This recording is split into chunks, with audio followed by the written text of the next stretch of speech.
Buenas tardes, chicos. Bueno, hoy vamos a resolver el punto 7 del libro, ¿sí?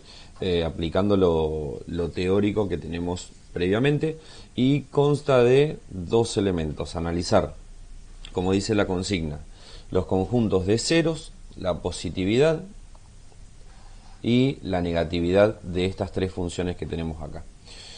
Esto que tenemos acá es la abreviatura, ¿sí? El C con el 0 es para analizar los ceros de la función, el C con el más es para analizar el conjunto de positividad, y el C con el menos es para analizar el conjunto de negatividad. Obviamente estos tres elementos relacionados a esta función, estos tres elementos relacionados a esta función, y estos tres elementos relacionados a esta función. Para esto tenemos que haber leído la teoría, pero vamos a ir a un ejercicio práctico para poder interpretar mejor cómo resolver. Bueno, ¿cómo hago para encontrar los ceros? Lo primero que tengo que hacer es entender qué es este gráfico, ¿sí? En este gráfico tenemos los dos ejes, el eje Y y el eje X, y esta curva celeste, esto que está acá, es la función. Algo que también tenemos que tener en cuenta, y lo vamos a notar, es que tanto el eje X, que es el horizontal, como el eje Y, que es el vertical, perdón, obviamente para cada cuadradito tenemos un valor. Este sería el 1, este es el 2, bueno, acá tenemos el 3, el 4, pero esto no es que termina acá, ¿sí? Esto sigue de manera infinita. Por lo tanto, hacia el lado derecho vamos a tener el más infinito, y hacia el lado izquierdo vamos a tener el menos infinito como último elemento de la recta, ¿sí? En los tres gráficos. En este también lo último que vamos a tener es el más infinito, y lo que vamos a tener a lo último del lado izquierdo, o en el eje X mejor dicho, del lado izquierdo, es el menos infinito. Eso como para entender cuáles son los elementos que tenemos que tener en cuenta. El gráfico celeste es la función que nosotros tenemos. Entonces, para analizar primero los ceros de la función, como nos pide acá, lo que tenemos que hacer es ver dónde esta curva celeste, ¿sí?, cortan al eje X, ¿sí? Los cortes de la curva celeste con el eje X. Claramente, en esta función tenemos dos cortes. Uno está en -2 y el otro corte está en 3. Entonces, ¿cómo lo vamos a poner? Lo vamos a poner así: entre llaves, el -2, punto y coma, el 3. Y de esa manera tenemos, ese es el conjunto de elementos que son los ceros de la función. También a veces, en vez de decirles ceros, se les dice raíces, ¿sí? Entonces, bueno, en esta función los ceros son justamente el -2, que lo tenemos acá, y el 3, que lo tenemos acá, ¿sí? ¿Cuál es la característica principal de las raíces o de los ceros de la función? Que nos van a determinar esos elementos, nos van a determinar los conjuntos de positividad y de negatividad, que es lo que tenemos que hacer a continuación. Bueno, ¿en qué consiste básicamente el conjunto de positividad y negatividad? Es ver si la curva esta celeste, ¿sí?, se encuentra por arriba del eje X o por abajo del eje X. Si nosotros nos fijamos en esta parte, toda esta parte de la función se encuentra por encima del eje X, ¿sí? Entonces, lo que esté por encima, obviamente corresponde al valor positivo de Y, y lo que esté por debajo va a corresponder al valor negativo. Por lo tanto, eso es lo que nos va a definir los conjuntos de positividad y negatividad. En este caso particular, lo que nosotros tenemos que tener en cuenta es lo siguiente: todos estos son valores de X, ¿sí?, los que están antes del -2. Todos estos obtienen un valor positivo, ¿sí?, porque todos los valores están arriba. Por lo tanto, lo que vamos a decir es que el primer intervalo de positividad de esta función es lo que va, y hay que ponerlo entre paréntesis, es lo que va desde menos infinito, ¿sí?, porque recuerden que acá tenemos el menos infinito, hasta el -2, ¿sí? A diferencia del conjunto de raíces, esto se pone entre paréntesis, ¿sí? Y fíjense qué pasa: desde el -2, la función que hace, pasa para abajo del eje X, ¿sí?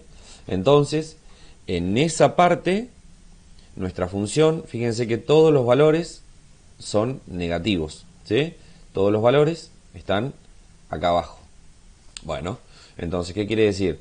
Que desde el menos 2 hasta el 3, la función va a tener un conjunto de negatividad. Entonces lo anotamos. Desde el menos 2 hasta el menos 3. ¿Qué pasa después? Bueno, si nosotros miramos después del 3, la función se va hacia arriba, ¿sí? Vamos a hacerlo con el mismo color, así queda prolijo. La función se va hacia arriba y todos los valores que obtiene acá son siempre positivos, ¿sí? Porque esto, recuerden que las funciones, como vimos en clase, son infinitas, ¿sí? Así que esto se sigue extendiendo hacia arriba y todos los valores que va a tomar siempre van a estar arriba. Por lo tanto, vamos a tener otro conjunto de positividad. Ahora bien, ¿cómo hacemos para escribirlo? Porque ya tenemos un conjunto de positividad que era este. Bueno, vamos a escribir el otro conjunto. En este caso va a partir desde 3 y se va a ir hasta más infinito, ¿sí? Y como son dos conjuntos, vamos a poner una U en el medio, que lo que representa es la unión de conjuntos, ¿sí? Entonces, para entender el gráfico, nosotros podemos entender que desde menos 2 hasta menos 3, perdón, acá me equivoqué, no es desde menos 2 hasta menos 3, es desde 2 hasta 3. Desde 2 hasta 3, desde menos 2 hasta 3, la función es negativa, que quiere decir que está acá abajo. Desde menos infinito hasta menos 2 es positiva, que quiere decir que estamos haciendo referencia a esto que está acá.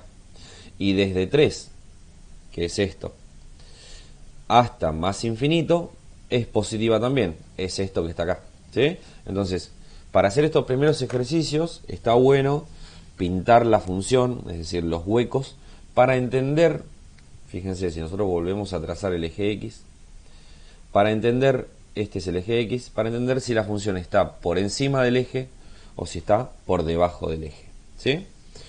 Vamos a ir con el segundo entonces, nuevamente lo mismo, tenemos que buscar primero los ceros, o que también se les dice raíces, ¿sí? Bueno, ¿dónde están los ceros o las raíces? Son los cortes de esta curva con el eje X, ¿sí? En este caso, recordamos que se escribe con llaves.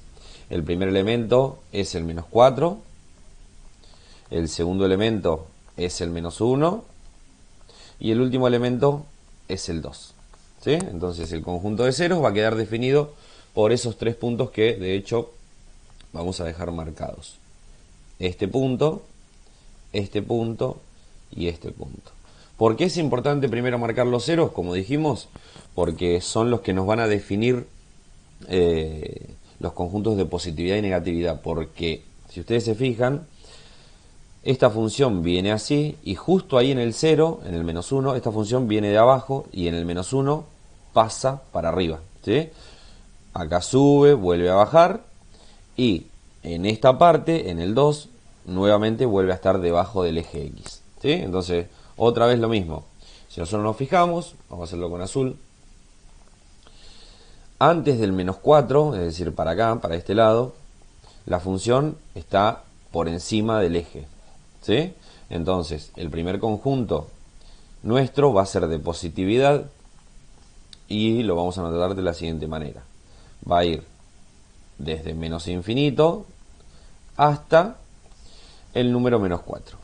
Esto entre paréntesis, desde menos infinito hasta el número menos 4. ¿Sí? Después la función va a hacer esto, ¿sí? Y los valores que va a tomar son todos valores que están por debajo del eje. Bueno, la pregunta es ¿desde dónde hasta dónde? Bueno, justamente tengo que tener en cuenta las raíces, que en este caso son el menos 4 y el menos 1. Por lo tanto, en el conjunto de negatividad vamos a poder poner que el primero va desde menos 4 hasta menos 1. Nuevamente, la función que hace vuelve a hacer esta curva hacia arriba, es decir, arriba del eje X. Todos estos valores son valores positivos, ¿sí? Por lo tanto, vamos a tener un nuevo conjunto de positividad, que en este caso va a ser el que va desde menos 1 hasta el 2. Como ya tenemos dos grupos, es decir, dos conjuntos de positividad, vamos a poner la unión. ¿sí? La U de unión. Y por último, la función se viene hacia abajo, ¿sí? Y todos estos valores, por lo tanto, van a ser negativos, es decir, que van a pertenecer al conjunto de negatividad. ¿Qué es lo que sucede? Va a ir desde el 2, que es la raíz que tenemos acá, y va a llegar hasta el más infinito, que es lo que tenemos como último elemento del eje X. Entonces, vamos a ubicarlo. Esto nos va a quedar unión desde 2 hasta más infinito. ¿Sí? Bueno, espero que se vaya entendiendo, pero nuevamente lo mismo. Fíjense, si nosotros miramos de atrás para adelante, es decir, lo que hicimos con lo que tenemos en el gráfico, tenemos las siguientes cosas para observar. Supuestamente hay tres raíces, el menos 4, el menos 1 y el 2. Bueno, son los tres puntos que están ahí. Después tenemos conjuntos de positividad desde menos infinito hasta menos 4, es esto. Y desde menos 1 hasta 2, es esto que está acá. ¿Sí? Fíjense que la curva en esta parte está por encima del eje X. Y como último dato, como última información que podemos juntar, desde menos 4 a menos 1 supuestamente es negativo, que es esto que está acá. ¿Sí? Yo lo pinto como para que quede bien explícito. Y también desde 2 a más infinito, es decir, esto es negativo, ¿sí? Así que vamos a pintar. Bueno, ¿qué les va a quedar a ustedes para hacer el último punto, ¿sí? Los dejo para que piensen ahí como pista, o mejor dicho, como ayuda. Las raíces son dos, son este punto, el 1 y el 4, ¿sí? Yo me voy a tener que fijar si la función está para arriba o si está para abajo y tener cuidado con cómo escribo acá abajo los conjuntos, ¿sí? ¿Por qué? Recuerden, los que son ceros, los ceros de la función, van entre llaves. Y los conjuntos, tanto de positividad como de negatividad y positividad, se escriben entre paréntesis. ¿Sí? Así que bueno, espero que les sirva.